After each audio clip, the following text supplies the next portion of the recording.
कभी कभी इंसान सारी दुनिया के दरवाजे खटखटा लेता है, लेकिन सुकून फिर भी नहीं मिलता। और फिर एक दिन वो दिल से या अल्लाह कहता है और उसे महसूस होता है कि असल सुकून तो हमेशा से अल्लाह के पास था। अल्लाह आपकी हर हलाल और बेहतरीन दुआ कबूल फरमाए। आज से एक छोटा सा मामूल बना लें। 100 बार इस्तगफिरुल्लाह, 100 बार दुरूद शरीफ, 7 बार सूरह अल-फातिहा, 1 बार आयतुल कुर्सी, और फिर दिल से अपनी दुआ मांगे और ये दुआ मोहब्बत से पढ़ें। रब्बी इन्नी लिमा अंज़लत इलैया मिन खैरिन फ़क़ीर। ऐ मेरे रब, जो भी भलाई तू नाजिल करे मैं उसका महताज हूँ।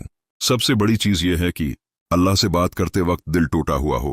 कभी कभी आंसू वो दरवाजे खोल देते हैं जो अल्फाज नहीं खोल सकते। अल्लाह हम सबकी दुआओं को कबूल फरमाए, हमारे दिलों को सुकून दे और हमें अपना करीब बना ले। आमीन। अगर ये बात दिल को लगी हो तो हमारे चैनल को सब्सक्राइब करें और बेल आइकन जरूर दबाएं।